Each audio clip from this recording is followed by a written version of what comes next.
Krishna Hare Hare Hare Rama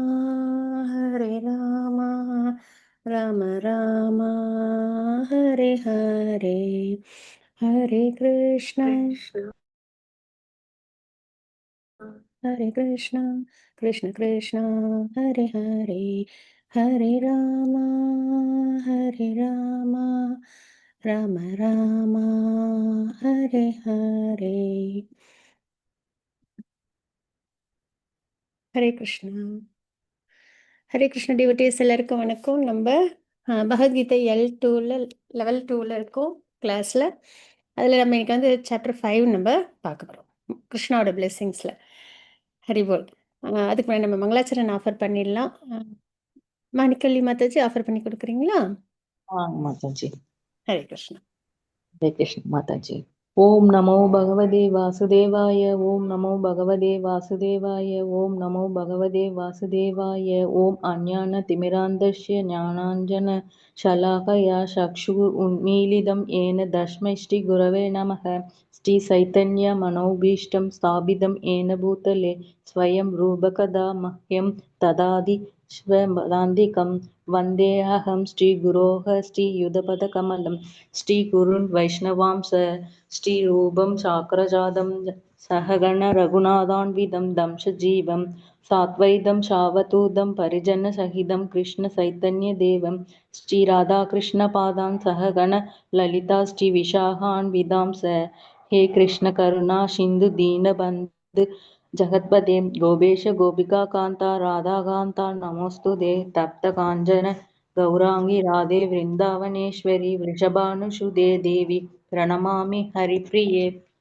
वाञ्छाकल्पतरुभ्य कृपा सिन्धुभ्य एव च पतितानां पावनेभ्यो वैष्णवेभ्यो नमो नमः।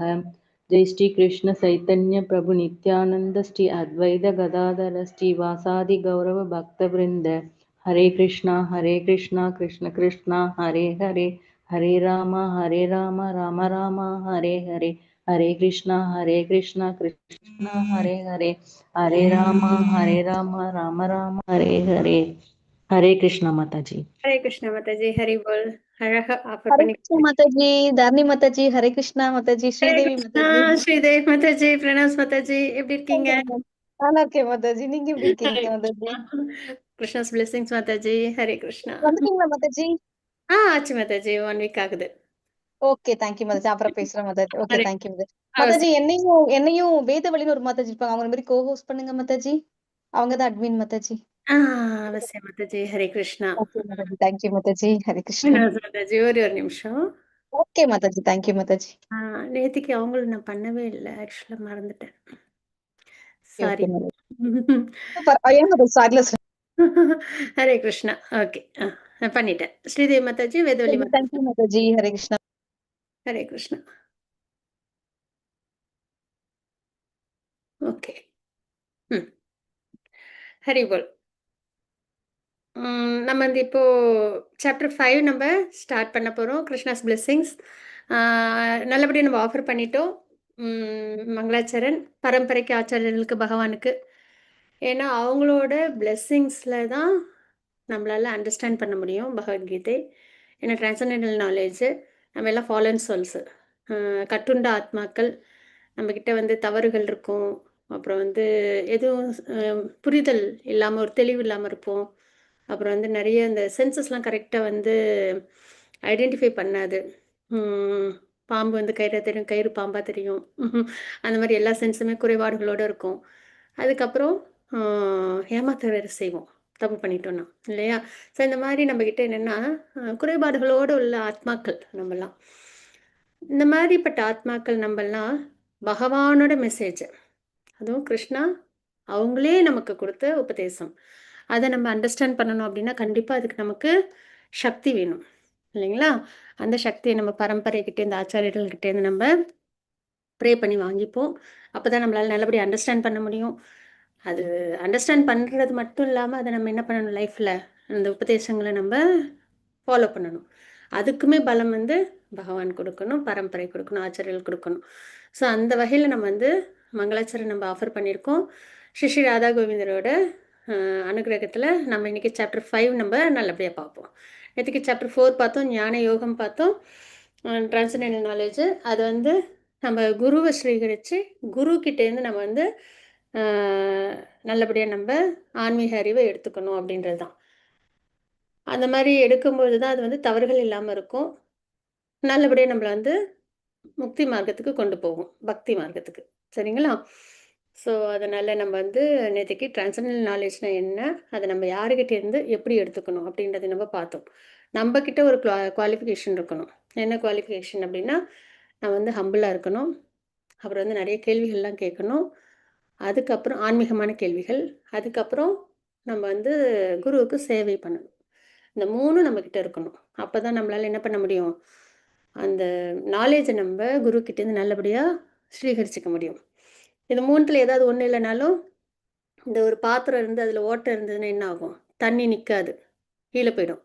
அது மாதிரி தான் நம்மளுக்கு வந்து அந்த பணிவு இல்லைனாலும், இல்லைன்னா அந்த சேவை மனப்பான்மை இல்லைனாலோ, இல்லைன்னா வந்து ஆன்மீகத்தில் தெளிவு ஏற்படுத்திக்கிற அளவுக்கு கொஷின்ஸ்லாம் கேட்டு அந்த தெளிவு ஏற்படுத்திக்கிட்டு முன்னேற்றம் அடைய முடியலனாலும் என்ன ஆகும் அப்படின்னா, நம்ம என்னதான் நாலேஜ் வாங்கினாலும் அது அந்த ஓட்ட பாத்திரத்தில் விழுந்த தண்ணி மாதிரி கீழே போயிடும். நம்மளால் நல்லபடியாக ப்ராக்ரஸ் ஆக முடியாது. அதனால் ஒரு டிசைப்பிள் வந்து இந்த குவாலிட்டிஸோடு நம்ம இருக்கணும். சரிங்களா? இது ரொம்ப இம்பார்ட்டண்ட்டாக பார்த்தோம். அது மாதிரி குரு எப்படி இருக்கணும்னு பார்த்தோம். செல்ஃப் ரியலைஸ்டு சோலாக இருக்கணும், மெட்டீரியலாக என்ஜாய் பண்ணுற மாதிரிலாம் இல்லாமல் ஆத்ம நிலையிலேருந்து பக்தி ரொம்ப சிறப்பாக பண்ணுறவங்களா, அதுவும் அங்கீகரிக்கப்பட்ட பரம்பரையில் வந்து அங்கீகரிக்கப்பட்ட குருவாக இருக்கணும். அவங்ககிட்டேருந்து ஸ்வீகரித்தாதான் அந்த நாலேஜ் வந்து பகவான் சொன்ன மாதிரியே அந்த நாலேஜ் நம்மளுக்கு கிடைக்கும். ஸோ இதெல்லாம் நம்ம நேற்றுக்கு ஸ்லோகத்தில் பார்த்தோம், 4.34 ஸ்லோகத்தில். இன்றைக்கி நம்ம வந்து அந்த நாலேஜை நம்ம லேர்ன் பண்ணோமா, அதை பயன்படுத்தி என்ன பண்ணணும், நம்ம வந்து கிருஷ்ண பக்தி பண்ணணும். இன்றைக்கான தலைப்பு என்ன 5வது அத்தியாயத்தில்னா, கர்மயோகம் கிருஷ்ண உணர்வில் செயல்கள் அப்படின்றது. கர்மயோகம் அப்படியே பார்த்தோன்னா ஃபஸ்ட்டு வந்து, அதாவது 3rd சாப்டரில் கர்மயோகம்னா என்ன அப்படின்னு நம்ம படிச்சிருப்போம். 4th சாப்டரில் அந்த கர்மயோகத்தை எப்படி நாலேஜை யூஸ் பண்ணி நம்ம வந்து அண்டர்ஸ்டாண்ட் பண்ணுறதுன்னு பார்த்தோம். அப்படி நம்ம புரிஞ்ச அந்த நாலேஜை வந்து நம்ம என்ன பண்ணணும், இப்போ லைஃப்பில் கொண்டு வரணும். அப்போ நம்ம செயல்கள், கர்மான செயல்கள், யோகம்னா ஆத்மாவை பரமாத்மாவை இணைச்சிக்கிறதுன்னு பார்த்தோமா. அப்போ கிருஷ்ண உணர்வுகளில் நம்ம செயல்கள் செய்யணும் அப்படின்றது தான். அதை எப்படி பண்ணுறது அப்படின்றத நம்ம வந்து இந்த அத்தியாயத்தில் நம்ம பார்க்க போகிறோம். கர்மயோகம் கிருஷ்ண உணர்வில் செயல்கள் அப்படின்றத நம்ம பார்க்குறோம். சரிங்களா? நேற்றுக்கு ஒன்று பார்த்தோம், நம்ம அக்கர்மாவில் கர்மா, கர்மாவில் அக்கர்மா அப்படின்னு. நம்ம செய்கிற செயலே பக்தி சேவையாக இருக்கணும், பக்தி சேவையிலே நம்மளோட செயலும் அடங்கிடணும். அப்படின்னா நமக்குன்னு ஒரு தனியாக ஒரு செயல்ன்றதே கிடையாது. கிருஷ்ண பக்தியை பொறுத்த வரைக்கும் எனக்காக நான் ஒரு செயல் செஞ்சுக்கிறேன் அப்படின்றதே வராது. சரிங்களா? வீட்டை நீட்டாக வச்சுக்கணும், க்ளீனாக வச்சுக்கணுன்னா கிருஷ்ணாவுக்காக. அதில் நம்ம வீடும் நீட்டாக இருக்கும், அதே சமயத்தில் வீடும் வந்து பகவான் இருக்கிற இடமாவும் இருக்கும். சரிங்களா? சாப்பாடு எடுத்துக்கிறோம், நம்ம பசியும் அடங்கும், அதே சமயத்தில் பிரசாதமாகவும் ஆகும். அதே மாதிரி சாண்டிங் பண்ணுறோம், பேசணும்னு விருப்பப்படுறோம், அதே சமயத்தில் அது ஹரிநாமமாக இருக்கணும். அது மாதிரி எல்லா விஷயமுமே நம்ம என்ன பண்ணணும், எந்த செயல் நம்ம செஞ்சாலும் அது கிருஷ்ண உணர்வில் கிருஷ்ணாவுக்கு டெடிகேட் பண்ணுற செயலாக இருக்கணும் அப்படின்றத நம்ம நேற்றுக்கும் பார்த்தோம்.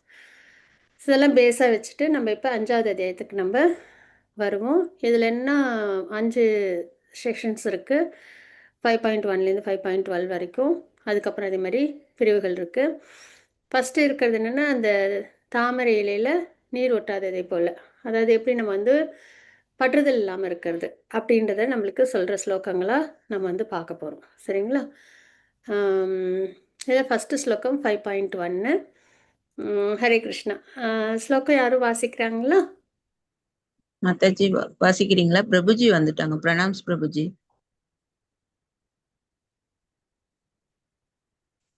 ஹரே கிருஷ்ணா. அர்ஜுன உவாச்ச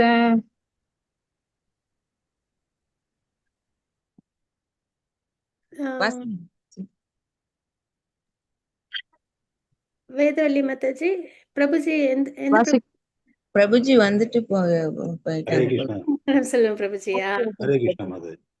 ஹரே கிருஷ்ணா. ஓகே. அர்ஜுன வாச சந்நியாசம் கர்மநாம் கிருஷ்ண புனர்யோகம் ச சம்சசி யச்ரேய ஏதையோர் ஏகம் தன்மே தன்மே தூஹிசு நிச்சிதம். அர்ஜுனன் கூறினான், கிருஷ்ணரே, முதலில் செயலை துறக்கவும் பின்னர் பக்தியுடன் செயலாற்றவும் பரிந்துரைத்துள்ளீர். இவை இரண்டில் சிறந்த நன்மையை தருவது எது என்பது தயவு செய்து தெளிவாக விளக்குவதாக. ஹரே கிருஷ்ணா. ஹரே கிருஷ்ணா. பிரணாம் பிரபுஜி. ஹரி போல். ஹரே கிருஷ்ணா. இப்போ அர்ஜுனன் வந்து கொஷின் கேட்குறாங்க. சரிங்களா? 3rd சாப்டர்ல கேட்ட மாதிரியே கொஷின். கொஞ்சம் வித்தியாசம், அவ்வளோதான். என்ன கேட்டிருக்காங்க அப்படின்னா, முதலில் செயலை துறக்கும் பின்னர் பக்தியுடன் செயலாற்றும் பரிந்துரைத்துள்ளீர் அப்படின்றத இங்கே வந்து நம்ம வந்து பார்க்குறோம். ஏன்னா 4th சாப்டரில் ஞானம்தான் இலக்கு. அதுதான் வந்து எந்த மார்க்கத்தை நம்ம வந்து ஃபாலோ பண்ணாலும் கடைசியில் வந்து நிலை பெறுறது வந்து ஞானம்தான், ஞானயோகம் அப்படின்றது. அந்த வகையில் செயல் அர்ப்பணம் பண்ணி செய்கிற யாகத்தை விட ஞானத்தை விருத்தி பண்ணிக்கிற யாகம் தான் சிறந்ததுன்றதெல்லாம் சொல்லி அர்ஜுனன் வந்து பகவான் வந்து உபதேசம் கொடுத்துருப்பாங்க இல்லைங்களா? அந்த வகையில் பார்த்தோன்னா ரினவுன்ஸ்டாக இருக்கிறது தான் நல்லது அப்படின்றத சொல்லிகிட்டே வந்து அப்புறம் மறுபடியும் என்ன பண்ணுவாங்க, பகவான் வந்து எழுந்து போர் பண்ணு அப்படின்னு சொல்லுவாங்க. ஸோ அப்போ மறுபடியும் அர்ஜுனர் வந்து கேட்குறாங்க, செயலை துறக்கவும் பின்னர் பக்தியுடன் செயலாற்றவும் பரிந்துரைத்துள்ளீர். இந்த இரண்டில் எது வந்து எனக்கு நன்மை தருறது, அதை வந்து எனக்கு தெளிவாக சொல்லுங்க அப்படின்றத கேட்குறாங்க அப்படின்றத பார்க்குறோம். அப்போ துறவா இல்லைன்னா பக்தியுடனான செயலா அப்படின்றது. சரிங்களா? துறவு அப்படின்றதும் ஆன்மீகமான விஷயம்தான், பக்தி சேவைன்றதும் ஆன்மீகமான விஷயம்தான். ஆனால் இது ரெண்டில் எது சிறந்ததுன்னு பார்த்தோன்னா பக்தியுடன் செயல் பண்ணுறது தான் சிறந்தது. ஏன்னா இதனால் நம்ம என்ன பண்ணுறோம், எல்லாருக்கும் நம்ம வைஷ்ணவர்களுக்கெல்லாம் சேவா பண்ணுறோம். சரிங்களா? ஒரு விஷயம் நம்ம எந்த செயலும் செய்யாமல் இருக்கவே முடியாது ஃபஸ்ட்டு. ஏன்னா நம்ம உடலை பராமரிக்கிறதுக்காகையாவது நம்ம செயல்கள் பண்ணணும் இல்லைங்களா? அந்த வகையில் செயல் பண்ணும்போது தான் ஒரு என்ன சொல்கிறது, ஒரு ஆக்டிவாக வந்து இயங்கிக்கிட்டே இருக்கும் உலகமும் இல்லைங்களா? ஒரு வீடே எதுனாலும் வச்சுப்போம். சரிங்களா? செயல் அப்படின்றது ரொம்ப இம்பார்ட்டண்ட். எதுவுமே இல்லாமல் ரினவுன்ஸ்டு ஆர்டரில் நம்மளால் எப்பயுமே இருக்க முடியாது. இப்போ பார்த்தீங்கன்னா அர்ஜுனன் வந்து போர் பண்ணாமல் இந்த மாதிரி துறவு எடுத்துக்கிட்டாங்க அப்படின்னா, அதை விட போரில் அவங்க வந்து அதர்மத்தை எதிர்த்து போர் பண்ணி தர்மத்தை நிலைநிறுத்துறது அப்படின்றது பகவானுக்கு செய்கிற சேவை. அது வந்து உயர்ந்ததாக இருக்கும். சரிங்களா? போர்லேருந்து இப்போ அர்ஜுனனோட இதில் நம்ம எடுத்தாலுமே அவங்க போர் பண்ணாமல் விலகி போகிறேன்னு சொல்கிறாங்க, துறவு எடுத்துக்கிறேன்னு. அது சிறந்ததா இல்லை போர் பண்ணுறது சிறந்ததா அப்படின்னா போர் பண்ணுறது தான் சிறந்தது. ஏன்னா தர்மத்தின் ஒரு சத்திரியன்னா அவங்க என்ன பண்ணணும், கடமையை செய்யணும், அதே சமயத்தில் தர்மத்தை நிலைநிறுத்தணும், எல்லாரையும் பாதுகாக்கணும். அந்த துறவை விட இதுதான் இன்னும் ரொம்ப நல்ல ஒரு விஷயம் இல்லைங்களா? ஸோ அதனால் எப்பயுமே பக்தி சேவையில் நம்மளை ஈடுபடுத்திக்கிறது அப்படின்றது ரொம்ப சிறந்தது. அதுதான் பகவான் நமக்கு குறிப்பிடுறாங்க. சந்தேகம் என்கிற அசுரனை சரியான நேரத்தில் சரியான ஆதாரத்தின் மூலமாக தோற்கடிக்கப்பட வேண்டும். இல்லை என்றால் அது நம் நம்பிக்கையை சிதைத்துவிடும். என்றைக்குமே நம்மளுக்கு நேற்றுக்கும் நம்ம டிஸ்கஸ் பண்ணோம், நம்பிக்கைன்றது ரொம்ப இம்பார்ட்டண்ட். நம்பிக்கை இருந்தால் தான் நம்மளால் என்ன பண்ண முடியும், ப்ராக்ரெஸ் ஆக முடியும். எந்த விஷயத்துலையுமே அப்படி தான் இல்லைங்களா? ஜட விஷயமா இருக்கட்டும், ஆன்மீக விஷயமா இருக்கட்டும், ஒரு பேஸ் லைன் என்னவா இருக்குன்னா நம்பிக்கை இல்லைங்களா?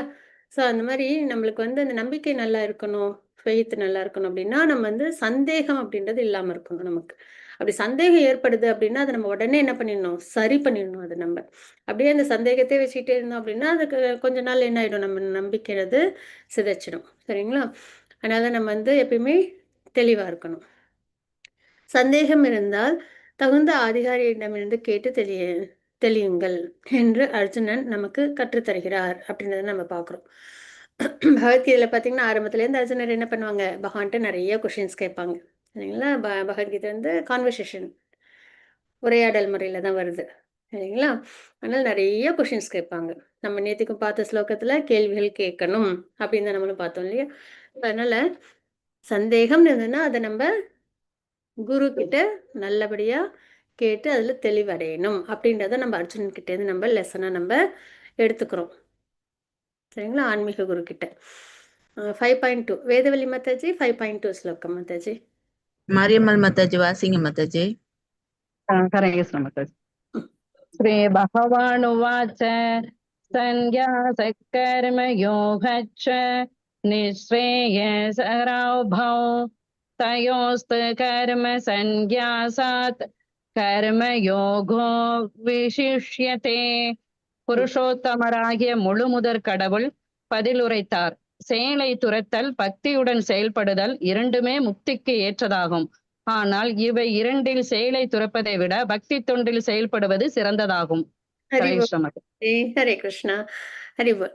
இப்போ நம்ம இங்கே பார்த்தோம் இல்லையா, இது ரெண்டுமே வந்து ஆன்மீகம் தான்.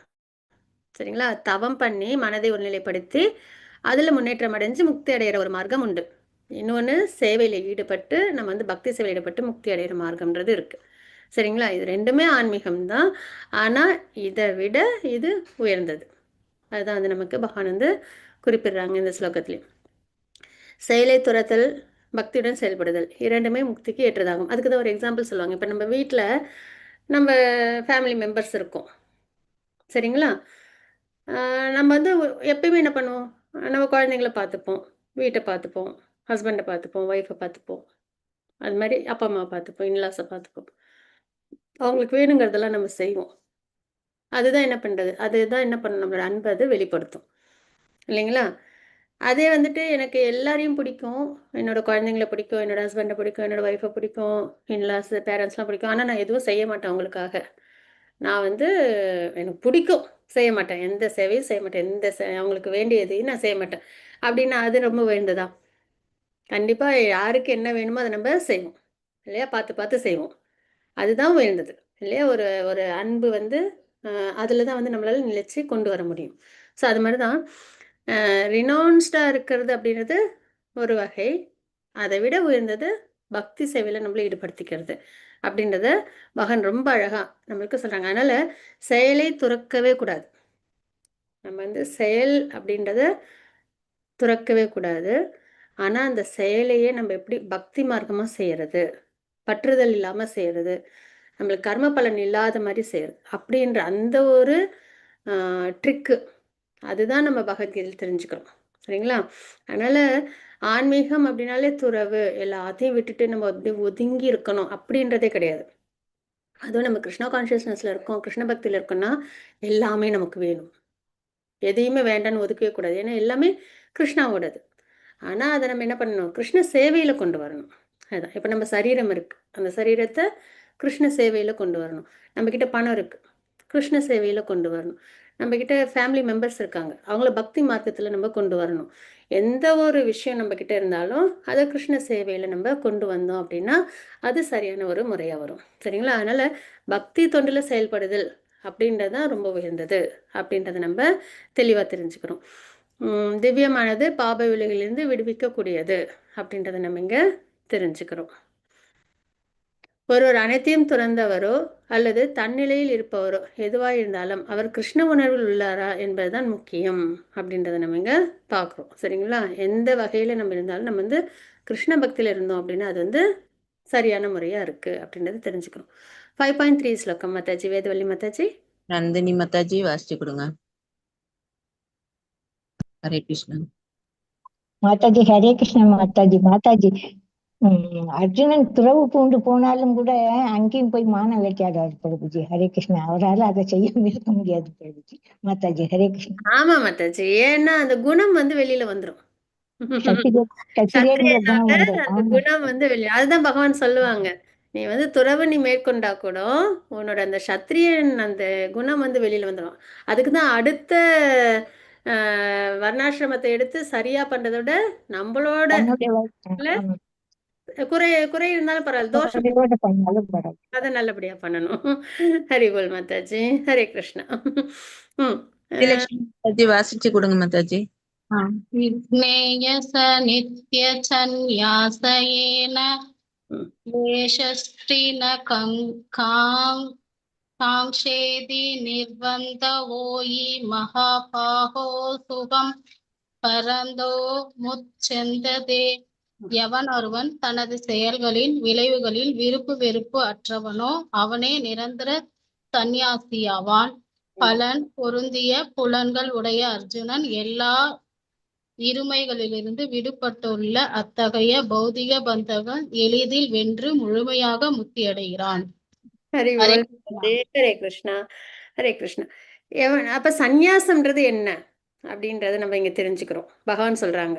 சரிங்களா? சந்நியாசம் அப்படின்னா நம்ம ஏதோ எல்லாத்தையும் ஃபேமிலியெல்லாம் விட்டுட்டு நம்மள எந்த ஆசையும் அனுபவிக்காமல் நம்ம போய் தனியாக காட்டில் உட்காந்துருக்கிறது அப்படி இல்லை.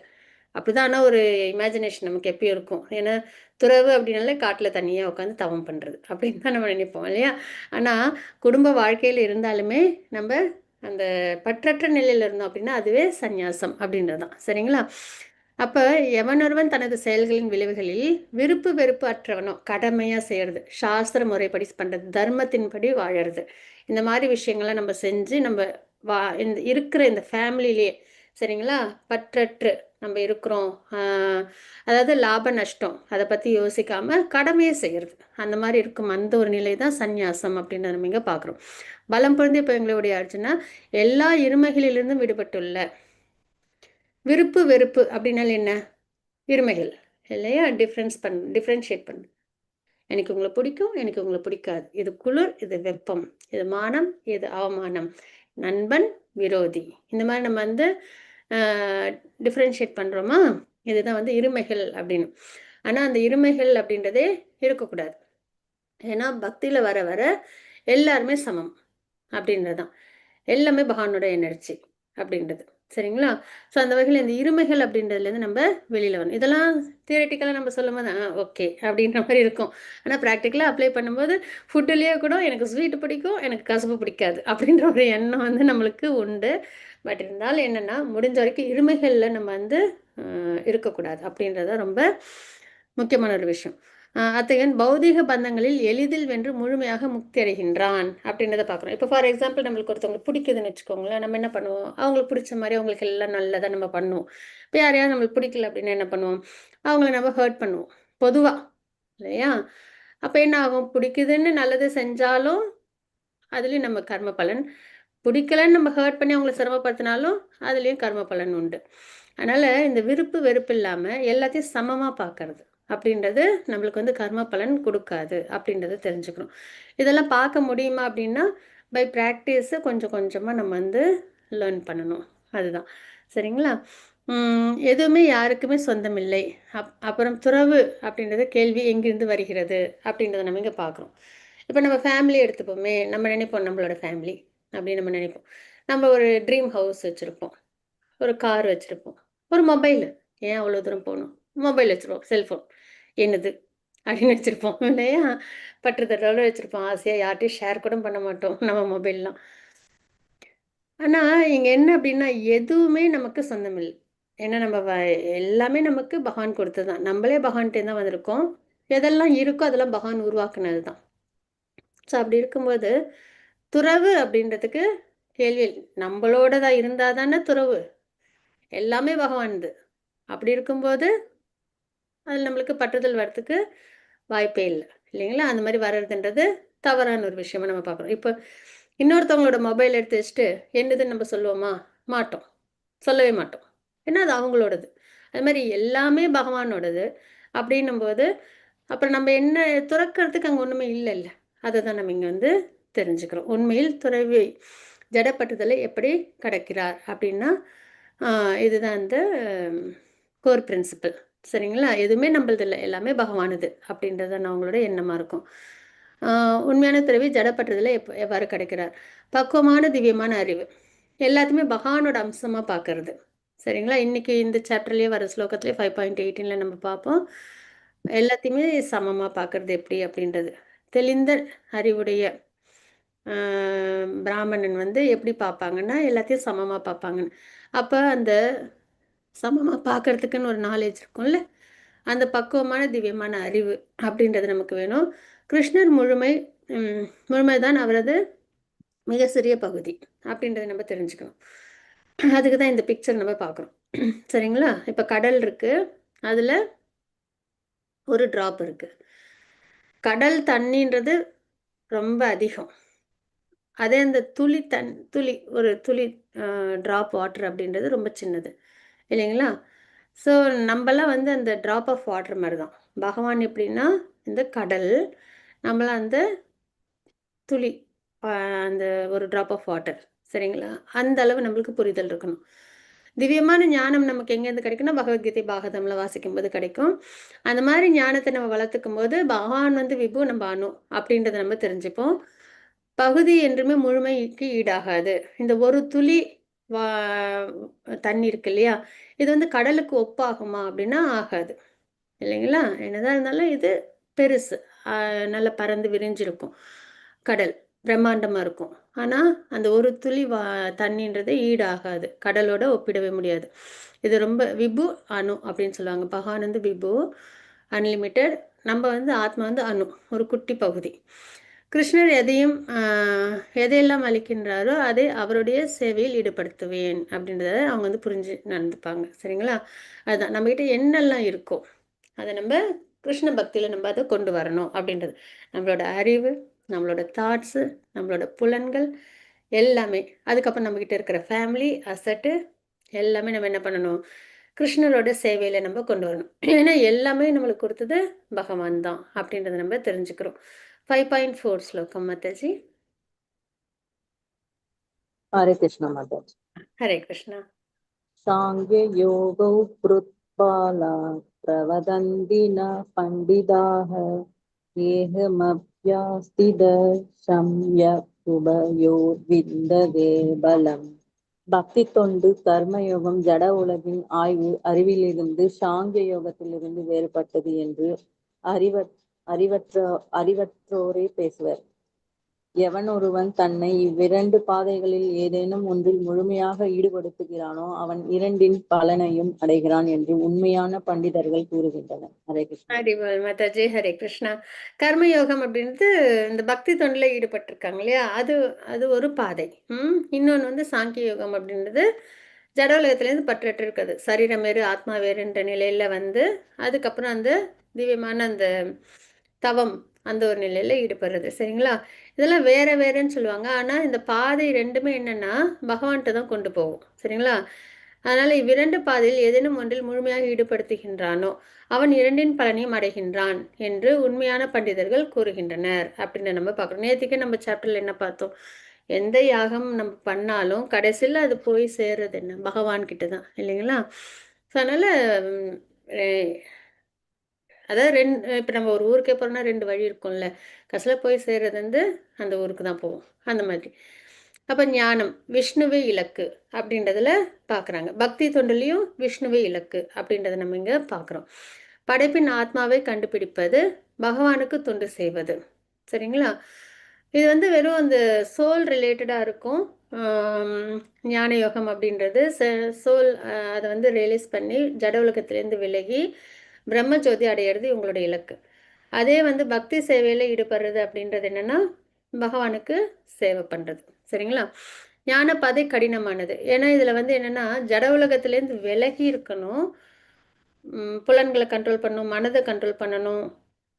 இதெல்லாம் பண்ணி ஆத்மா இது பிராணாயாமம் இதெல்லாம் பண்ணி தான் இவங்க என்ன பண்ணணும், அந்த ஆத்ம நிலைக்கு அவங்க வரணும். சமாதி நிலை அடுத்த அத்தியாயம் அதுதான். சரிங்களா? 6th சாப்டரில் இது வந்து ரொம்ப கடினமானது. அப்பப்போ என்ன ஆகிடுனா டிஸ்ட்ராக்ட் ஆகிடுவாங்க. தவத்தில் டிஸ்ட்ராக்ட் ஆகி தவம் கலைஞ்சி அப்புறம் மறுபடியும் அவங்க அதில் ஈடுபடுவாங்க. ஆனால் பக்தி சேவைன்றது ரொம்ப எளிமையானது. ஏன்னா நம்ம இதில் எதையுமே கண்ட்ரோல் பண்ணலை, நம்மளோட மனதை கண்ட்ரோல் பண்ணலை, நம்மளோட புலன்களை கண்ட்ரோல் பண்ணலை. எல்லாத்தையுமே நம்ம என்ன பண்ணுறோம் அண்ணா, என்கேஜ் பண்ணுறோம். எதில் பண்ணுறோம்? ஜட உலக விஷயங்கள் இல்லாமல் பகவான் மேலே நம்ம என்கேஜ் பண்ணுறோம். அப்போ நம்ம எதையும் கண்ட்ரோல் பண்ணாததுனால இதில் வீழ்ச்சி அப்படின்றது கிடையாது, எளிமையான பாதை பக்தி சேவை அப்படின்றது. சரிங்களா? ஸோ இதுதான் ஞான யோகத்துக்கும் பக்தி தொண்டுக்குமான வித்தியாசம். ஆனால் ஞான யோகத்தை விட பக்தி தொண்டு அப்படின்றது உயர்ந்தது அப்படின்றத நம்ம பார்க்குறோம். ஞான பாதை கடினமானது, பக்தி தொண்டு எளிமையானது. எல்லாரும் தத்துவத்தின் நிபுணர்கள் அல்ல, பக்குவமற்ற துறவு. ஏன்னா இதில் என்ன ஆகும்னா கண்ட்ரோல் பண்ணி அதில் டிஸ்ட்ராக்ட் ஆகி மறுபடியும் என்ன பண்ணுவாங்க, தவம் கலைஞ்சு மறுபடியும் ஈடுபடுவாங்க. சரிங்களா? அப்போ இது வந்து அவ்வளோ ஈஸியானது கிடையாது, கடினமானது, பக்குவமற்ற துறவு அப்படின்றது நம்ம பார்க்குறோம். அதுக்கப்புறம் வந்து புலன்களை அடக்குவது மிகவும் கடினமானது கண்டிப்பாக. இல்லைங்களா? முறையற்ற செயல்கள் இதெல்லாம் நம்ம வந்து பார்க்குறோம். ஸோ இதில் என்னென்னா ஞான பாதையில் என்னென்ன கடினங்கள், என்னென்ன சிரமங்கள் நம்ம வந்து பார்க்குறோம் அப்படின்றதான் இந்த 4 விஷயமும் நம்ம பார்க்குறது. ஆனால் பக்தி தொண்டில் இந்த மாதிரி சிரமங்கள் எதுவும் கிடையாது அப்படின்றத நம்ம தெரிஞ்சுக்கிறோம். தத்துவ ஆராய்ச்சியும் பக்தி தொண்டும் ஒரே வழியின் 2 அம்சம். என்று எளிமையாக, ஒன்று வந்து எளிமையானது, மற்றொன்று வந்து கடினமானது அப்படின்றத நம்ம இங்கே தெரிஞ்சுக்கிறோம். அப்போ நம்ம என்ன பண்ணுவோம், இப்போ வந்து ஒரு பெரிய ஒரு ஒரு 5th ஃப்ளோர் போகணும் அப்படின்னா படிக்கட்டு வழியாக ஏறி போகணும்னு நினைப்போமா, இல்லை லிஃப்ட்டில் ஏறி போகணும்னு நினைப்போமா? லிஃப்ட்டில் தான் ஏறி போவோம் இல்லையா? வேணாம், ஒரு 2nd ஃப்ளோர் போகணுன்னாலுமே இல்லையா லிஃப்ட்டை தான் நம்ம வந்து எடுப்போம். ஏன்னா அது ஈஸியாக நம்ம வந்து போயிடலாம். அது படிக்கட்டில் ஏறி போனால் சிரமமாக இருக்கும். அதே மாதிரி இந்த ஞான யோகம் அப்படின்னு அந்த பாதை இருக்கு இல்லையா, அது வந்து சிரமமானது.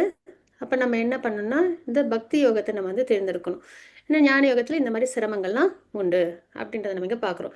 எல்லாராலையும் நாலேஜை முழுசாக அண்டர்ஸ்டாண்ட் பண்ண முடியாது ஒன்று. அதுக்கப்புறம் வந்து இது ஒரு பக்குவமற்ற துறவு, சரிங்களா? அதாவது பகவான் நம்மளும் ஒன்றுன்னு வேறு நம்ம நினைப்போம், பிரம்மஜோதியில் ஐக்கியமாயிடணும்னு நினைப்போம், சரிங்களா? இதெல்லாம் வந்துட்டு என்னென்னா அவ்வளோ ஒரு பகவான் ரிலேஷன் அளவுக்கு நம்மளை உயர்த்தாது. இன்னொன்று வந்து புலன்கள் மனம்லாம் கண்ட்ரோல் பண்ணுறதுன்றது ரொம்ப சிரமம் இல்லையா? அப்படியே வேர்ட்ஸில் சொல்லலாம், நான் வந்து ரொம்ப கண்ட்ரோல்டாக இருக்கேன் அப்படின்னு. ஆனால் அப்படி இல்லை, ரொம்ப சிரமமானது. ஸோ இந்த மாதிரி விஷயங்கள்லாம் இருக்கிறதுனால நம்ம தேர்ந்தெடுக்கிறது பக்தி தொண்டாக இருக்கணும் அப்படின்றத நம்ம இங்கே பார்க்குறோம். மாதாஜி 5.5 ஸ்லோகம் மாதாஜி. विजयलक्ष्मी माताजी वासिंगे। यच्चाङ्कै प्राप्यते स्थानं तद्योगैरधिगम्यते एकं साङ्ख्यं च யோகம் च यः பஸ்யதி பஸ்யதி. எவனொருவன் சாங்கிய யோகத்தினால் அடையக்கூடிய அதே நிலை பக்தி தொண்டினாலும் அடையக்கூடியதே என்பதை அறிந்து சாங்கிய யோகத்தையும் பக்தி தொண்டையும் சமநிலையில் காண்கிறானோ அவனே உள்ளதே உள்ளபடி காண்பவனாவான். ஹரே கிருஷ்ணன் மாதாஜி. மாதாஜி. ஸோ ரெண்டு நம்ம பார்க்கறது என்னன்னா, இப்போ வரிசையாக வர ஸ்லோகங்கள் எல்லாமே என்னன்னா 2 யோகத்தை நம்ம பார்க்குறோம். ஒன்று வந்து ஞான யோகம், சாங்கிய யோகம், இன்னொன்று வந்து பக்தி யோகம்ன்றதை பார்க்குறோம், சரிங்களா? ஒன்று வந்து புலன்கள்லாம் கண்ட்ரோல் பண்ணி நம்ம வந்து தவ நிலையில் இருக்கிறது, இன்னொன்று வந்து பகவானோட சேவையில் நம்மளை ஈடுபடுத்திக்கிறது. ஏன்னா அர்ஜுனன் கேட்ட கொஷின் அப்படி, நம்ம வந்து துறவை எடுத்துக்கிறதா இல்லைன்னா பக்தி தொண்டில் ஈடுபடுறதான்னு. அப்போ பகவான் என்ன சொல்கிறாங்கன்னா, ரெண்டுமே முக்திக்கான வழி தான், ஆனால் ஒன்று கடினமானது, இன்னொன்று வந்து எளிமையானது அப்படின்றத நமக்கு ரொம்ப அழகாக நம்மளுக்கு உபதேசம் கொடுக்குறாங்க, சரிங்களா? அப்போ ஞானத்தாலும் பக்தி தொண்டாலும் அடையக்கூடியது ஒன்றே அப்படின்றதையும் பார்க்குறோம். அது ஒன்று எளிமையானது, ஒன்று வந்து கடினமானது அப்படின்றத பார்க்குறோம். ஒன்றுதில் என்னென்னா வேருக்கு நீர் ஊற்றுதல், இன்னொன்று வந்து வேரை கண்டுபிடித்தல் அப்படின்றத பார்க்குறோம். இது என்னென்னா பக்தி சேவையில் பார்த்தோம்னா ரொம்ப தெளிவாக நம்ம வந்துட்டு ஒரு எக்ஸாம்பிள் நம்ம வந்து அடிக்கடி பார்ப்போம். இப்போ வந்து வேற வேற எல்லா தர்மத்தையும் போட்டு ஃபாலோ பண்ணி அதெல்லாம் செய்கிறத விட ரொம்ப சிம்பிளாக ஒரு விஷயம் என்ன செய்யலாம் அப்படின்னா, இப்போ நம்ம வந்து ஒரு மரம் நல்லா ஷேப்பாக வளரணும்னா அதுக்கு என்ன பண்ணுவோம், நம்ம வேருக்கு தண்ணி ஊற்றுவோம். அப்போ அந்த செடியோ மரமோ என்ன ஆகும், ஷேப்பாக வளரும். அதை விட்டுட்டு நம்ம வந்துட்டு என்ன பண்ண மாட்டோம், அந்த இலை பூ அதுக்கெல்லாம் தண்ணி ஊற்றிட்டு இருக்க மாட்டோம் இல்லையா? அதே மாதிரி இந்த ஞானயோகம் பக்தி யோகத்தில் இந்த வேருக்கு தண்ணி ஊற்றுறது அப்படின்றது இந்த நிலை புரிதல் வந்து பக்தி யோகம். இந்த வேர் எதுனே தேடி கண்டுபிடிச்சிட்டு இருக்கிறதுன்றது ஞான யோகம், சரிங்களா? சுப்ரீம் யாரு, அவங்களோட குவாலிட்டிஸ், நாமரூப குணலீலைகள்லாம் என்ன, இதெல்லாம் வந்து தேடிட்டு இருக்கிறது. ஆனால் பக்தி யோகம்ன்றது ஸ்ட்ரெயிட்டாக பகவானுக்கு சர்வீஸ் பண்ணுறது, சரிங்களா? ஸோ அதனால் இது வந்து இன்னும் அதிகமான புரிதல். இது வந்து பிரம்மன் ரியலைசேஷன் இன்னும் பக்குவம் அடையலை. இது வந்து பகவான் ரியலைசேஷன் தெரிஞ்சிடுச்சு, கிருஷ்ணா தான் சுப்ரீம், நம்ம ஆத்மா, பகவானுக்கு நம்ம பக்தி பண்ணணும். அதுக்கப்புறம் என்ன பண்ணணும், நம்ம சேவையில் நம்மளை ஈடுபடுத்திக்கணும், சரிங்களா? ஸோ அந்த ஒரு அண்டர்ஸ்டாண்டிங். வெற்றி பெற வேண்டும் என்றால் ஒருவர் திறமைசாலியாக இருந்தால் மட்டும் போதாது, சரியான வாழ்க்கைக்கான பாடம் முடிவெடுக்கும் திறனும் இருக்க வேண்டும் அப்படின்றத நம்ம இங்கே பார்க்குறோம். கண்டிப்பாக இது மெட்டீரியல் லைஃப்க்கு நம்ம பொதுவாக நம்ம பார்க்குற ஒரு விஷயம்தான் இல்லைங்களா? வெறும் வந்து திறமை மட்டும் இருந்தால் போதுமானா இல்லை, அதை கரெக்டாக இம்ப்ளிமெண்ட் பண்ணணும் இல்லைங்களா? அந்த வகையில் நம்ம வந்து ஆன்மீகத்துலேயும் நம்ம என்ன பண்ணணும், நல்லபடியாக நம்ம குருவோட கைடன்ஸில் பக்தியை நம்ம வந்து கிரந்தங்களை வாசித்து சரியான முறையில் நம்ம செய்யணும், சரிங்களா? இப்போ நம்ம முடிவெடுக்கும் திறன்னா என்ன, இப்போ ஞான யோகமும் இருக்குது, பக்தி யோகமும் இருக்குது. ரெண்டுமே முக்திக்கான மார்க்கம் தான். ஒன்று எளிமையான வழி, இன்னொன்று கடினமான வழி. நம்ம என்ன பண்ணணும், எளிமையான வழி நம்ம சூஸ் பண்ணணும், அதுதான். माताजी 5.6 श्लोक माताजी. प्रियदर्शनी माताजी वासिंगे माताजी। हरे कृष्णा। हरे कृष्ण माताजी। हरे कृष्णा माताजी, प्रणाम माताजी। சந்நியாஸ்தஸ்து மகாபாஹோ துகமாப்து மயா கதா யோகயுக்தே முனிர் பிரம்ம நசிருணோதிக கச்சதி. இறைவன் பக்தி தொண்டில் ஈடுபடாமல் வெறுமனே எல்லா செயல்களும் துறப்பது ஒருவனை மகிழ்விக்காது. ஆனால் பக்தி தொண்டில் ஈடுபட்டுள்ள சிந்தனையுடைய மனிதன் தாமதமின்றி பரம்பொருளை அடைய முடியும். ஹரே கிருஷ்ண மாதாஜி. மாதாஜி, இறைவனின் பக்தி தொழில் ஈடுபடாமல் வெறுமனே எல்லா செயல்களையும் துறப்பது ஒருவனை மகிழ்விக்காது. கண்டிப்பா இல்லைங்களா? நம்ம குழந்தைய நம்மளுக்கு பிடிக்கும் அப்படின்னா அந்த குழந்தைக்கு என்ன வேணுமோ அதெல்லாம் செஞ்சு கொடுக்கும்போது ஒரு சந்தோஷம் வரும். இப்போ அவங்களுக்கு பிடிச்ச சாப்பாடு செஞ்சு கொடுக்கும்போது நமக்கு ஒரு ஹாப்பினஸ் இருக்கும். அவங்க அதை நல்லா ஹாப்பியாக சாப்பிடும்போது. ஒரு சின்ன எக்ஸாம்பிள் இல்லைங்களா? அது மாதிரி நம்ம வந்து எந்த ஒரு செயல் செஞ்சாலும் அது வந்து பகவானை திருப்தி பண்ணக்கூடிய செயலாக இருந்தால் அது நம்மளை ஹாப்பியாக வச்சுருக்கும். சரியா? பகவானையும் ப்ளீஸ் பண்ணும். ஆனால் அந்த மாதிரி இல்லாமல் இருக்கிறது, செயலே செய்யாமல் இருக்கிறதுன்றது மகிழ்விக்காது. ஆனால் பக்தி தொண்டில் ஈடுபட்டுள்ள சிந்தனையுடைய மனிதன் தாமதமின்றி பரம்பொருளை அடைய முடியும். அதனால் நம்ம என்ன செய்யணும் அப்படின்னா செயல்லேருந்து விலகி இருக்கிறத விட செயல் பண்ணணும். அதுவும் பகவானுக்கு சமர்ப்பணம் பண்ணக்கூடிய செயல்களை நம்ம பண்ணணும் அப்படின்றத பார்க்குறோம். கிருஷ்ணரிடம் பற்றுதல் கொள்ளாமல் ஜடப்பட்டுதலை துறப்பது என்பது துன்பகரமானது. இப்போ வந்து நம்ம வந்து ஃபுட்டு வந்து ஆஃபர் பண்ணாமல் சாப்பிட்றதுன்றது பாபம்னு படித்தோம் இல்லையா? அப்போ நம்ம சாப்பிடாமலே இருக்கலாமா அப்படின்னா முடியாது. அவ்வளோதான் இல்லையா? நம்மளுக்கு வந்து வாழ்க்கைக்கு தேவை சாப்பாடு. அப்போ அதை நம்ம என்ன பண்ணணும்?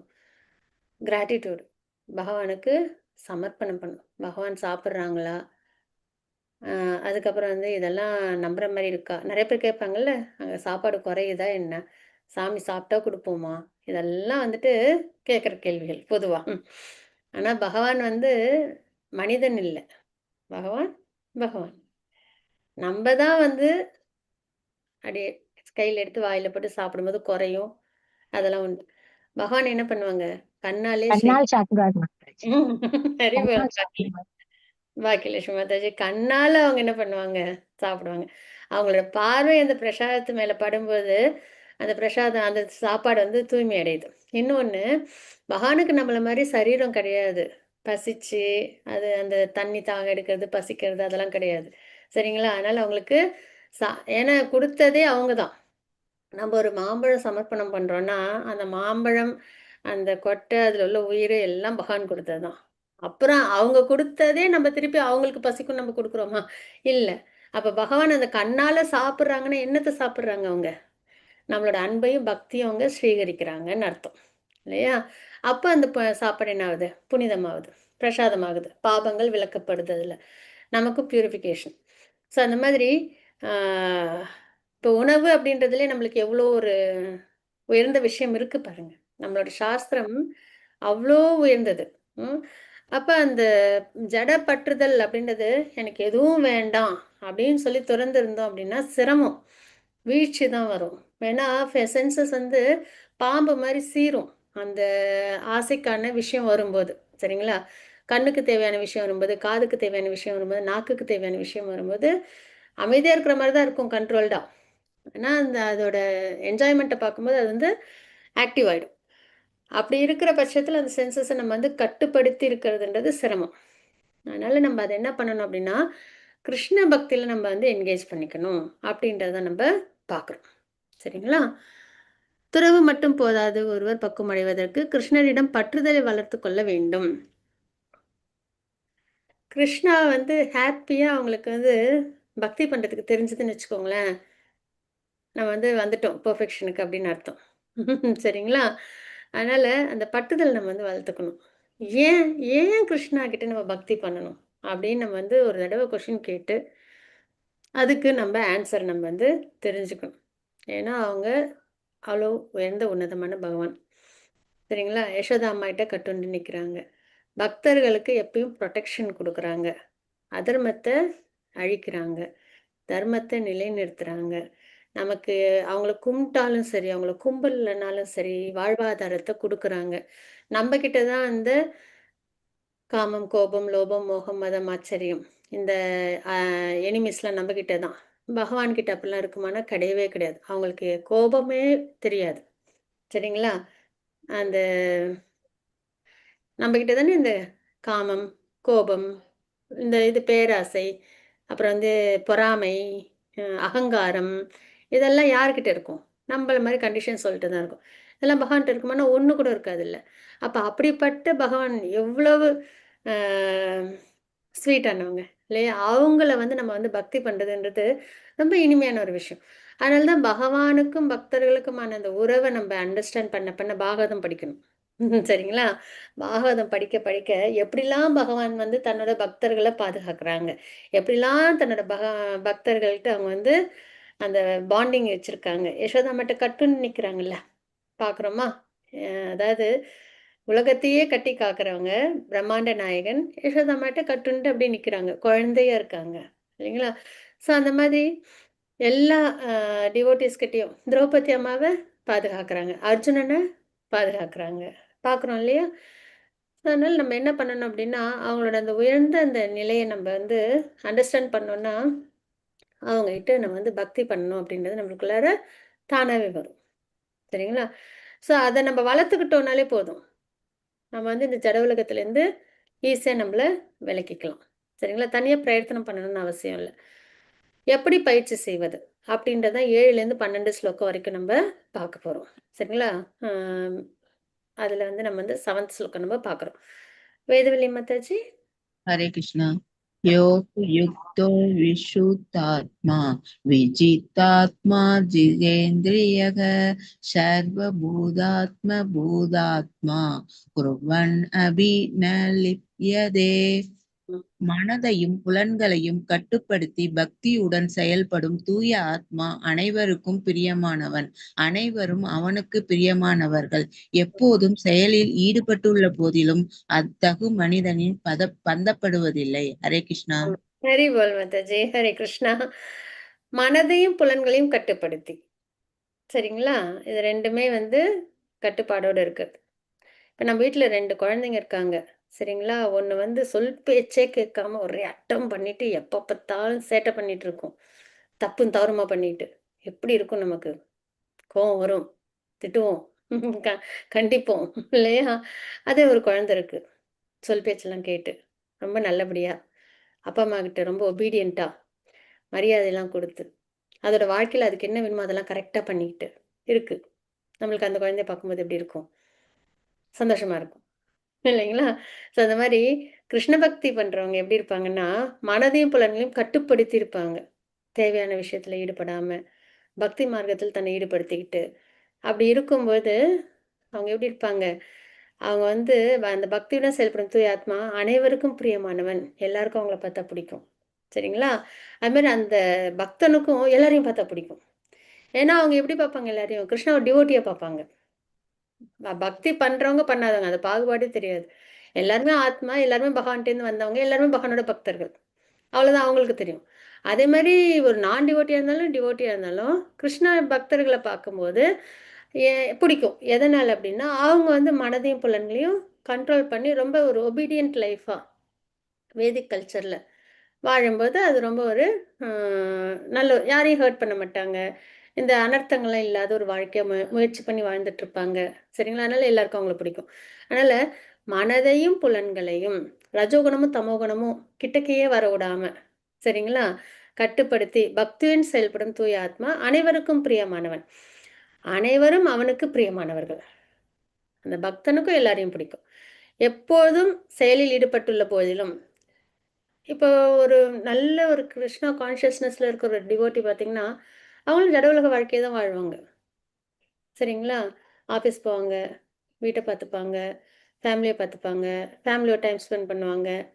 அது ஒரு நார்மலாக இருக்கிறவங்களும் என்ன பண்ணுவாங்க? ஆஃபீஸ்க்கெலாம் போவாங்க, வீட்டை பார்த்துப்பாங்க, ஃபேமிலியோட ஸ்பெண்ட் பண்ணுவாங்க டைமு. பார்த்தா நார்மல் வாழ்க்கை வாழ்கிற மாதிரி தான் இருக்கும் 2 பேரும். ஆனால் கிருஷ்ணா டிவோட்டி என்ன பண்ணுவாங்கன்னா, ஆஃபீஸ் பண்ணாலும் அந்த செயலில் வர பணத்தை பக்தி மார்க்கத்தில் கொண்டு வராங்க.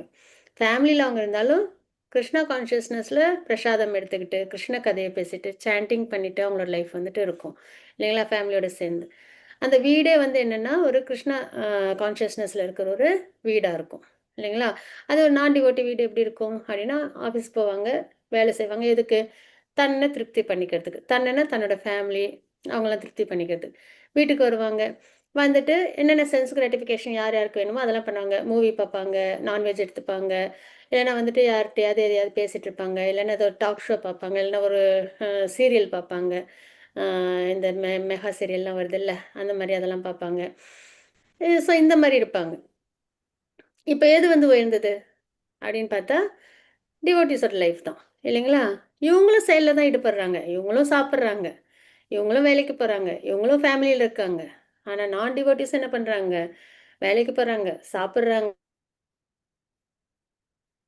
ஃபேமிலியில் இருக்காங்க. ஆனால் ரெண்டுத்துக்குள்ள வித்தியாசம் இருக்குது. எப்பொழுதும் செயலில் ஈடுபட்டிருந்தாலும் பக்தர்கள் எப்படி இருப்பாங்க? எதுலேயும் பந்தப்படாமல் பக்தி மார்க்கத்தில் தன்னோட வாழ்க்கையை வாழ்வாங்க அப்படின்றத பார்க்குறோம். சரிங்களா?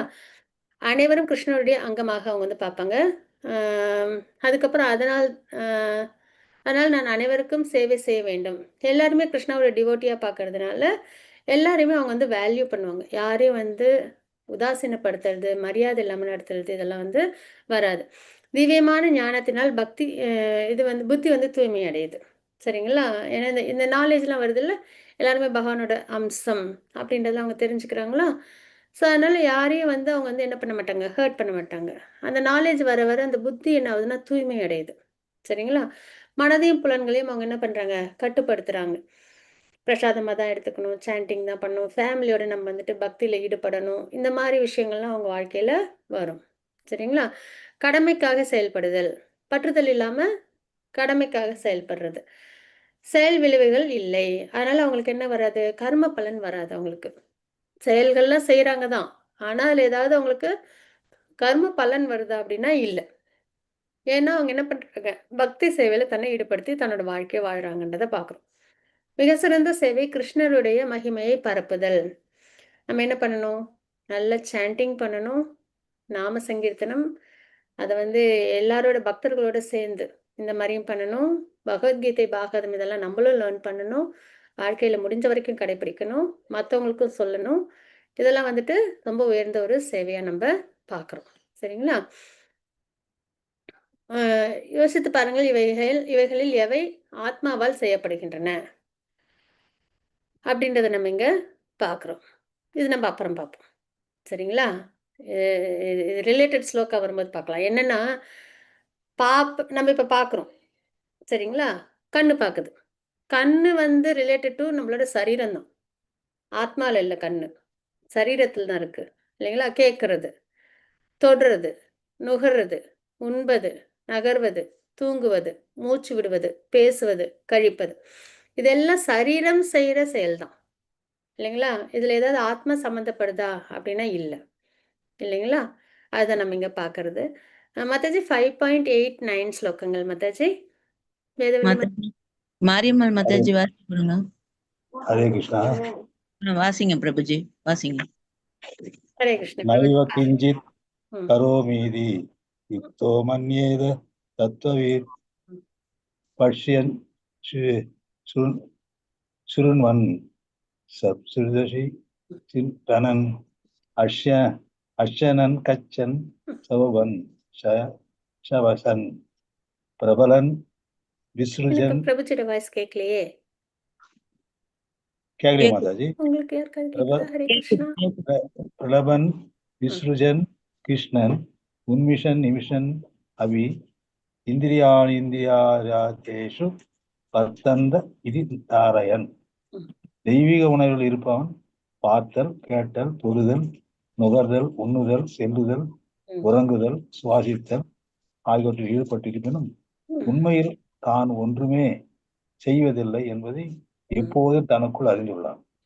ஏனெனில் பேசும் போதும், கழிக்கும் போதும், ஏற்றுக்கொள்ளும் போதும், கண்களை மூடி திறக்கும் போதும் ஜடப்புலன்களே அவற்றின் விஷயங்களுடன் ஈடுபடுகின்றன என்றும் அவற்றிலிருந்து நான் வேறுபட்டவன் என்றும் அவன் எப்போதும் அறிகின்றான். ஹரி போல். ஹரே கிருஷ்ணா பிரபுஜி. இந்த ஸ்லோகத்தில் நம்ம பார்க்குறோம், தெய்வீக உணர்வில் இருப்பவன்.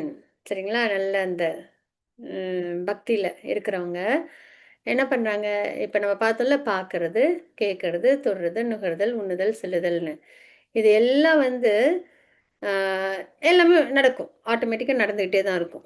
சரீரம் இருக்குனாலே இந்த வேலையெல்லாம் நடந்துக்கிட்டே தான் இருக்கும் இல்லைங்களா? சாப்பிட்றது, நடக்கிறது, உறங்குறது, கேட்கறது, பார்க்கறது, இதெல்லாம் நடக்க தான் செய்யும்.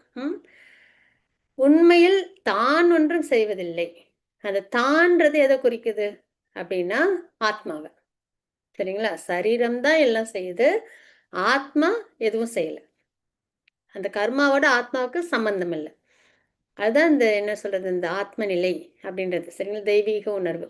ஆத்ம நிலையில அவங்களுக்கு ஒரு தெளிவு இருக்கும். என்னன்னா, என்னதான் நம்ம பார்க்கறது, கேட்கறது, தொடுறது, நுகர்றது, உண்ணுறது இதெல்லாம் இருந்தாலும் அதெல்லாம் சரீரம் தான் செய்யுது. அதெல்லாம் ஆத்மா செய்யுதா? நம்ம சாப்பிட்றோம், சரீரத்துக்கு போதா ஆத்மாவுக்கு போதா? சரீரத்துக்கு. இல்லையா? நம்ம நடக்கிறோம், அது வந்து சரீரம் தான் ஒரு இடத்துல இருந்து இன்னொரு இடத்துக்கு போகுது. இல்லைங்களா? ஸோ இந்த மாதிரி ஏதாவது வந்து ஆத்மாக்கு உறங்குறது, தூங்குறோம், ஆத்மா உறங்குதா? இல்ல. சரீரத்துக்கு தான் அந்த உறக்கம். இல்லைங்களா? நம்ம வந்து கனவெல்லாம் காண்றோம். ஆத்மா எப்பயுமே ஆக்டிவா தான் இருக்கும். அதுக்கு உறக்கம்லாம் கிடையாது. ஸோ அந்த மாதிரி தான் ஒன்றும் செய்வதில்லை அப்படின்னும்போது, தான்றது வந்து இந்த ஆத்மாவை குறிக்குது. என்பதை எப்பொழுதும் தனக்குள் அறிந்துள்ளானோ. சரிங்களா?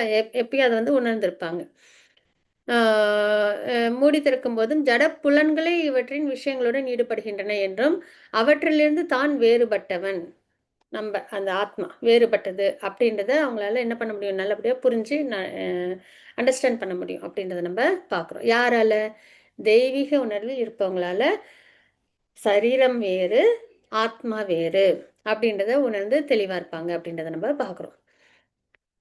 நான் உடலிலிருந்து வேறுபட்டவன் என்று அறியும்போது ஆத்மா தெய்வீகமாக பௌதீகமாக செயல்படுவதில்லை என்று அறிகின்றான் அப்படின்றத நம்ம இங்க பார்க்குறோம். சரிங்களா?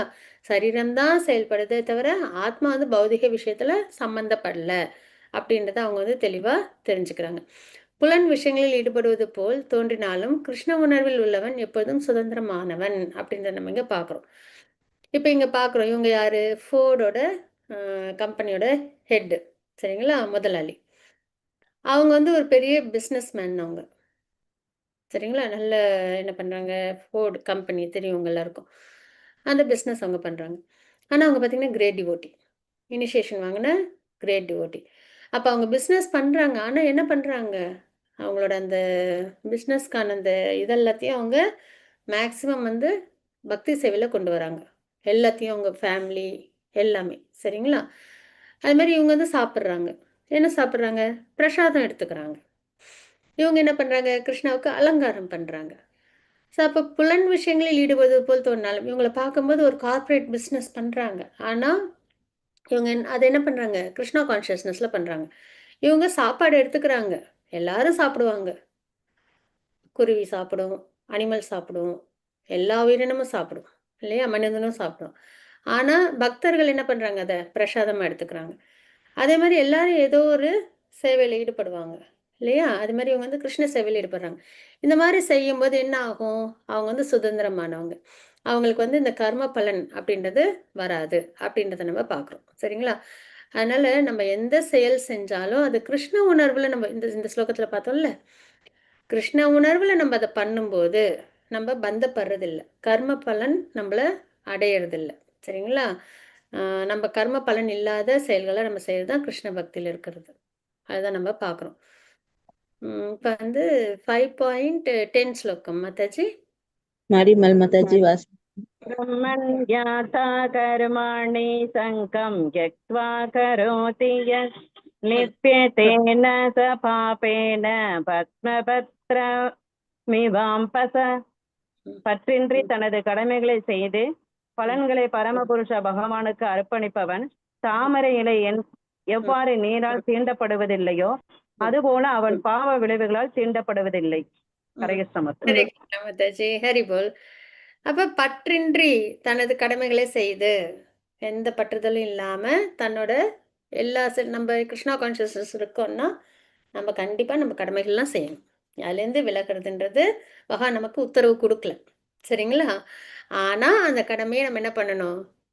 பகவானுக்கு சேவை செய்யற விதத்துல பற்றுதல் இல்லாம பண்ணணும். அர்ஜுனன் பண்ண மாதிரி போர் பண்ணாங்க. எதுக்கு பண்ணாங்க? தர்மத்தை நிலைநிறுத்துறதுக்காக சத்திரியனும் அவங்களோட கடமையை பண்ணாங்க, எல்லாரையும் பாதுகாத்தாங்க. அது மாதிரி நம்மளோட கடமையும் நம்ம என்ன பண்ணணும்? பற்றுதல் இல்லாம போர்ல எனக்கு வெற்றி கிடைக்குமா தோல்வி கிடைக்குமான்னு அவங்க யோசிச்சாங்களா? இல்லை.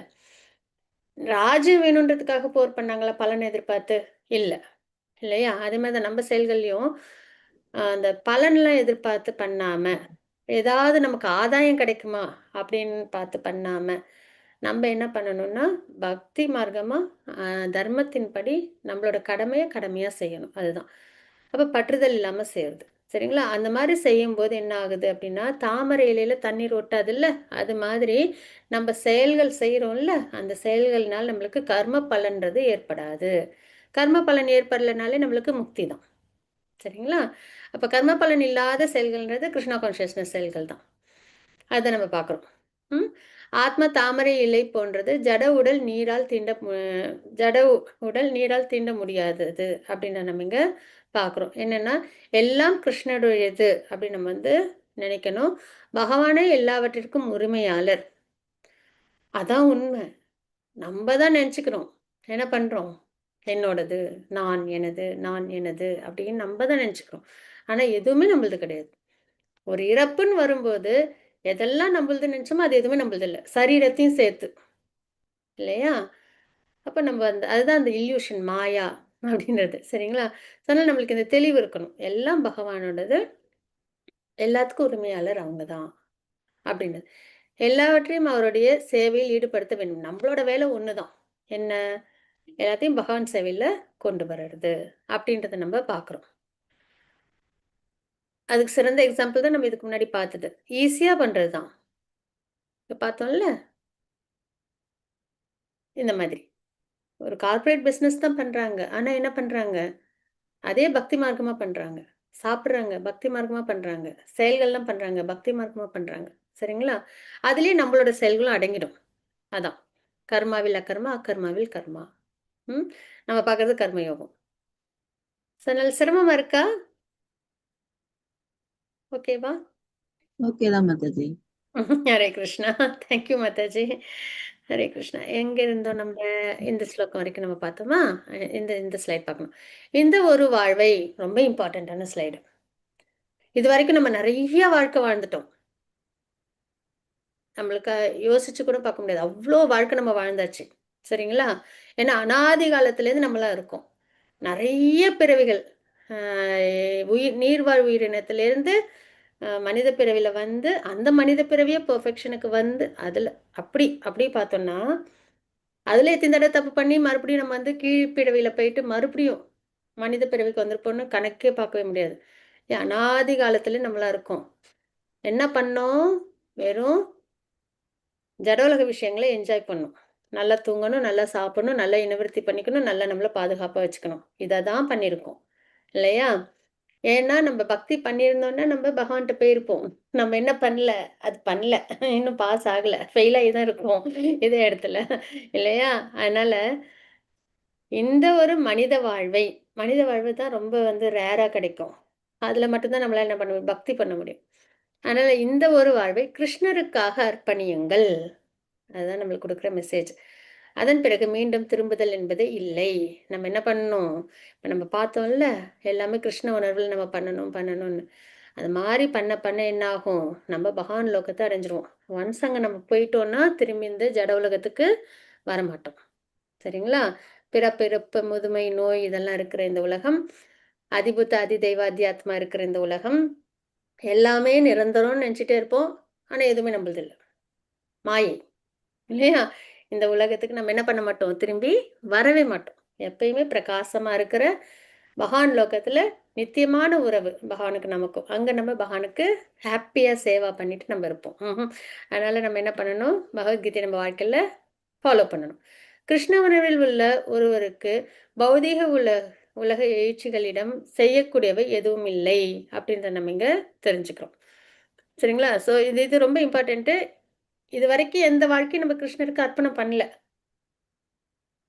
இந்த வாழ்க்கையாவது நம்ம என்ன பண்ணிடணும்? பெர்ஃபெக்ட்டா நம்ம வந்து சமர்ப்பணம் பண்ணிடணும் கிருஷ்ணா கான்ஷியஸ்னஸ்ல. அப்படி இருக்கிற கிருஷ்ண உணர்வுல இருக்கிறவங்களுக்கு பௌதீக உலகத்தில் உள்ள எழுச்சிகள்னால அவங்க வந்து சிரமப்பட மாட்டாங்க. ஏன்னா நம்ம தான் எல்லா சென்சஸையும் கிருஷ்ணா கிட்ட ஒப்படைச்சிடுறோமே. இல்லையா?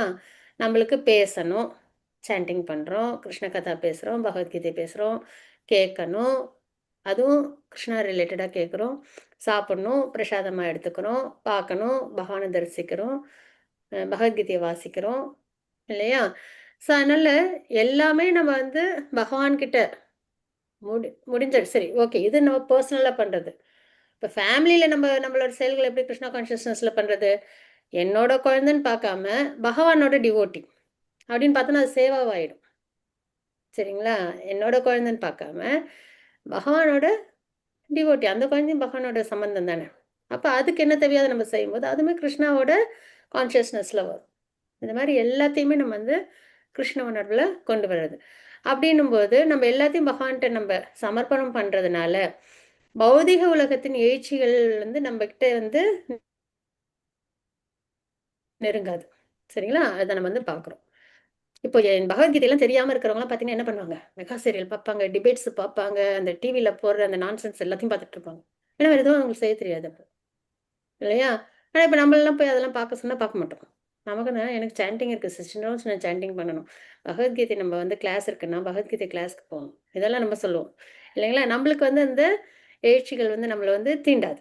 ஆனா இதே வந்து பகவத்கீதை வாசிக்காம, பக்தி மார்க்கத்துல இல்லாதவங்கலாம் என்ன பண்ணுவாங்க? ஏதோ ஒண்ண போட்டு பார்த்துக்கிட்டு, அவங்க வந்து லைஃப் வந்து வேஸ்ட் பண்ணிட்டு இருப்பாங்க. ஓகேவா?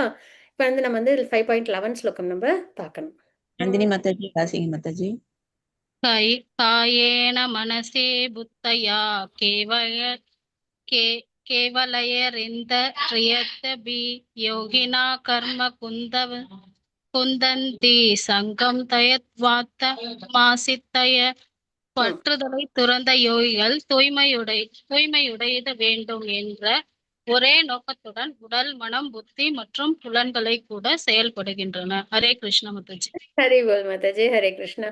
சோ பற்றுதலை துறந்த யோகிகள், சரிங்களா? இந்த ஜட உலக பற்றுதல் இல்லாத யோகிகள், பக்தர்கள், தூய்மை அடைய வேணும் அப்படின்றதுக்காக என்ன பண்றாங்க அவங்க? அவங்க நோக்கம் என்னன்னா, உடல், மனம், புத்தி.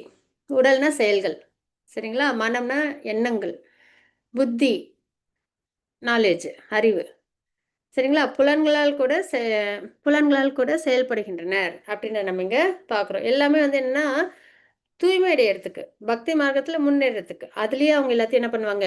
என்கேஜ் பண்ணுவாங்க. சரிங்களா? சரீரம் சார்ந்த விஷயத்துல என்கேஜ் பண்ணிக்காம, தன்னோட உடல்னா செயல்கள், மனம், எண்ணம், புத்தி அறிவு, புலன்கள், இது எல்லாத்தையும் அவங்க என்ன பண்ணுவாங்க? பக்தி மார்க்கத்துல கொண்டு வருவாங்க. அப்ப என்ன ஆகுது? தூய்மை அடைகிறாங்க அவங்க அப்படின்றத நம்ம பார்க்குறோம். சரிங்களா? அப்ப தூய்மை அடைவதற்காக உடலுடனான பொய் அடையாளத்தை விடுவதற்காக அப்படின்னு நம்ம இங்க பார்க்குறோம். சரிங்களா? சரீரத்தோட இருக்கிறதுன்றது பொய் அடையாளம் தானே. நிரந்தரம் இல்லைல்ல. எல்லா ஜென்மத்திலையுமே இனிமே இதுதான் நம்மளோட நிரந்தரமான வாழ்க்கைன்னு நம்ம சொல்ல முடியுமா? கிடையாது. இறப்பு வரைக்கும் தான். இல்லையா? அதனால இதெல்லாம் வந்து பொய் அடையாளம்னு பார்க்குறோம். மாதாஜி 5.12 ஸ்லோகம் மாதாஜி. युक्तः कर्मफलं त्यक्त्वा शान्तिमाप्नोति नैष्टिकीम् अयुक्तकामकारेण பலே சக்தோ நிபத்தியதே.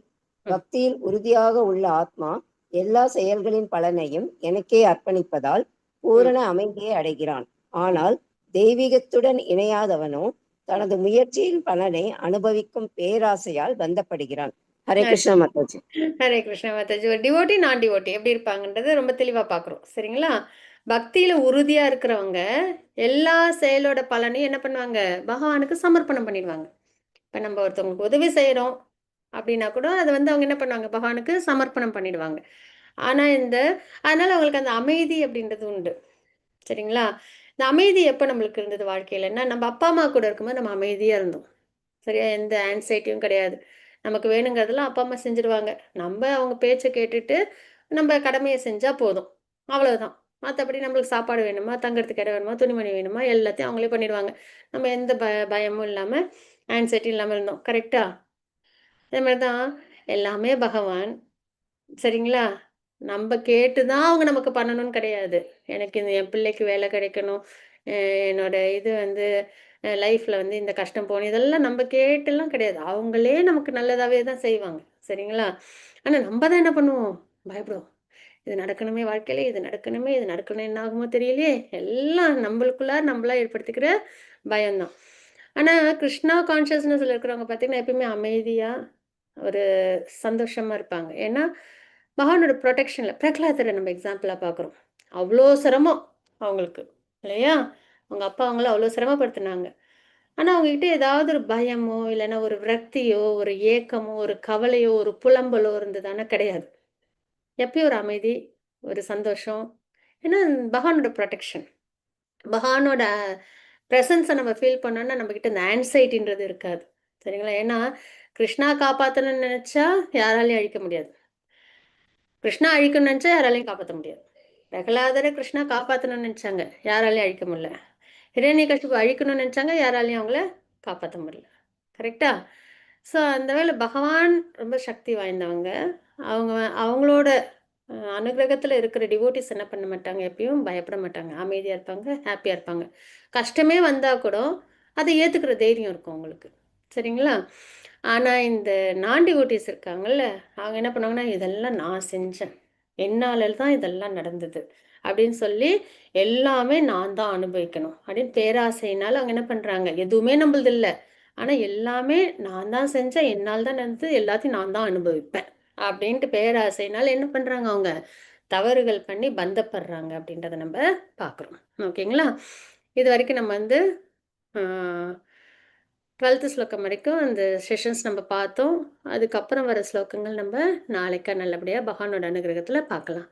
ஹரே கிருஷ்ணா. வாஞ்சா கல்பத்தருப்பஷ்ய கிருபா சிந்து பையவச்ச பதிதானாம் பாவனேபியோ வைஷ்ணவேபியோ நம நம ஆனந்த கோடி வைஷ்ணவ தக்ஷே ஸ்ல பிரபாத் கஜே. ஹரே கிருஷ்ணா. பிரணாம்ஸ் டிவோட்டிஸ் எல்லாருக்கும் யாருக்கும்